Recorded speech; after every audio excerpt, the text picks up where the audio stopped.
Hi, welcome to the Insight Channel, your user's guide for living life with vision loss.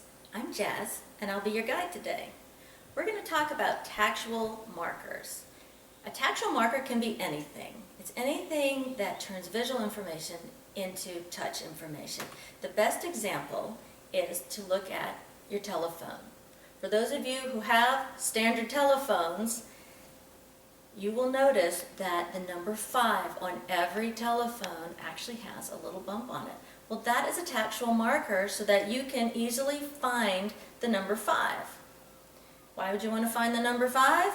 Because that is right in the center of the keypad. And when you find the number 5, you can find the 2 right above it, the 8 right below it, the 4 and the 6 which are on either side, and every other number you need to find. That is how tactual markers work when we're talking about appliances. You want to have a way of using your sense of touch to find the information that you need quickly without having to use your sight. I have here a few examples of things you can use for tactual markers. The first is sticky back Velcro. This stuff is fantastic because you can cut it to whatever size you want. It's peel and stick. And it's definitely easy to find and easy to feel. My favorite here is the scratchy side, very distinct. Next, we have some of these little foam pieces that you're supposed to use to either keep your cabinets from slamming or to put on the bottom of pottery to keep it from scratching surfaces. And they are also peel and stick. They're perfect little round dots. They make excellent tactual markers on your microwave or on your dishwasher. Then you can get into the fancier stuff. Now these are bump dots that are actually made for people who have low vision or no vision, and you can get these at specialty shops that have devices for people who are blind.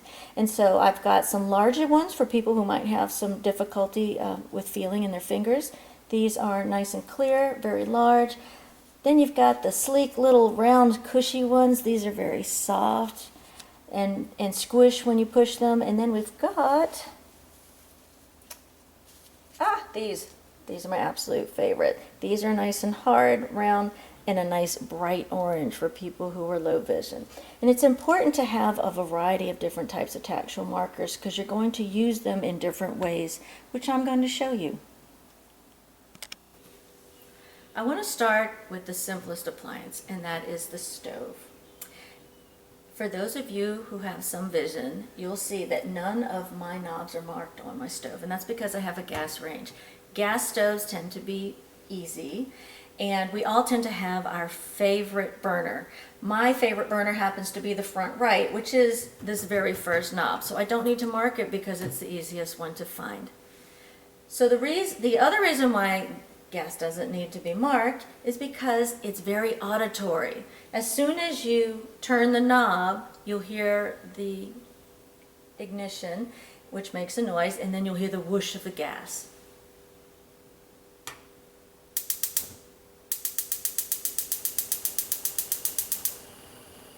So when the gas is going, if it's very loud, you know it's high. As you keep turning, the volume goes down. So on a gas stove, high is all the way to the left, medium is straight down, and low is all the way to the right, and you can barely hear it. You can also feel it when you turn it off, because when the gas stove is off, it clicks into place. And you can feel that. So it's very tactile, it's very auditory without needing to have tactile markers. Now if you have an electric stove, it's a totally different story. They're pretty easy to mark though because you can usually have a high, medium, low, and you just know to line up your pointer to each of the bump dots on there. If you have a very complicated system, and you like to cook, I would suggest that you get an easy system that is easy to mark, because nowadays stoves can come with lots of bells and whistles that make it very difficult to mark tactually if you can't see. You wouldn't think that tactile markers would be needed on a refrigerator, but nowadays everything comes with bells and whistles. The key to tactile markers is to keep it simple and only mark the things that you need. So though this refrigerator can do a whole bunch of different things, I just need ice and water. And so that's what my tactile markers are going to tell me. So I have 2 markers on here, and they're 2 different styles. One is the orange dot that's hard, like ice, and the other is soft and squishy, which makes me think more of water, because water would be softer. And so using little memory tricks like that can help you to not get confused as to which thing is marked by what. So I'm going to show you when I push the button for ice. Whenever you're using ice, make sure that your cup lines up with the hole in your refrigerator. And now I'm going to find the water.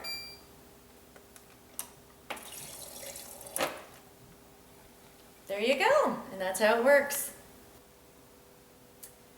The key to success with a microwave is to think about what you need to do with that microwave, because it can do 500 different things, right? But we really mostly only need to use a couple of different buttons. For my microwave, I only use it for heating or reheating, but usually never more than 10 minutes at a time, right? So here's how I have mine marked. Instead of worrying about the number keypad, I actually just use the 30-second button.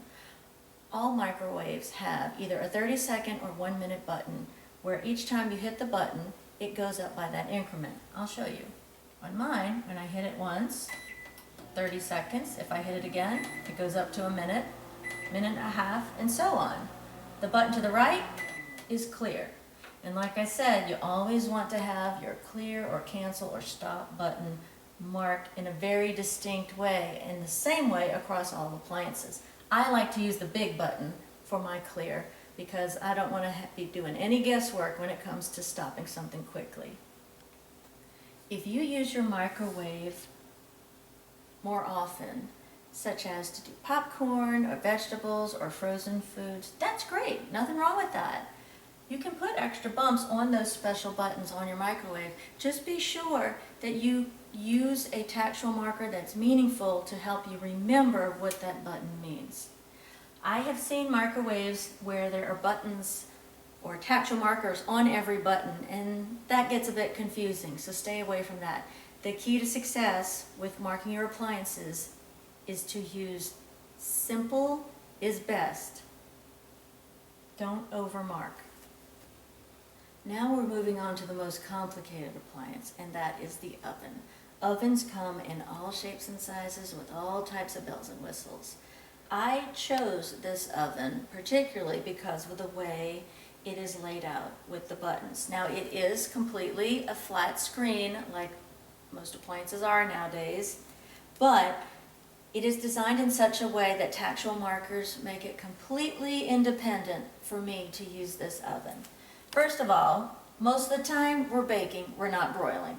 So I have a tactile marker right here on bake. Now it's a little tiny, very clear marker. Actually, this is a mark that's usually used on keyboards for computers. So I have it on bake, so I would hit bake. Now I go over to a keypad. Now this is where the keypad, a full number keypad, is a lot easier than having to deal with arrows that go up and down because there's no way of knowing exactly what you're landing on if you've got arrows. With a keypad, I can punch in what I want. So I've got the number 3 on the top row marked, the 5 in the middle, the 4 to the left of the 5, and the 0. I bet you're wondering why. There is a method to my madness. So, always good to have the 5, right? I know this is the 5 because the 4 is next to it. And this tells me the distance between the keys so I can find whatever key I need. The 3 is on the top because I needed something quick on the top row to keep me oriented. The 0 tells me how far down the 0 is from the 5.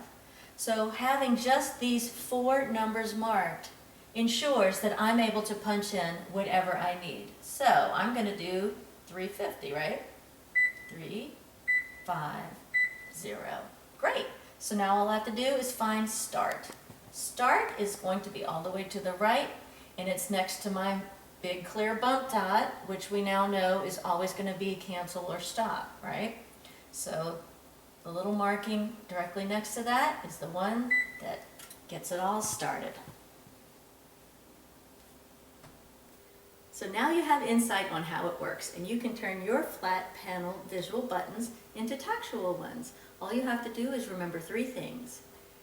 Keep it simple, don't overmark, and get one of your sight-dependent friends to help you out.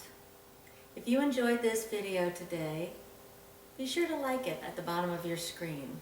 Subscribe and share it with anyone you know who has vision loss. If you have questions or comments, reach out. I'd love to hear from you. My job is to help you make this look good, so no worries, you got this. See you next time.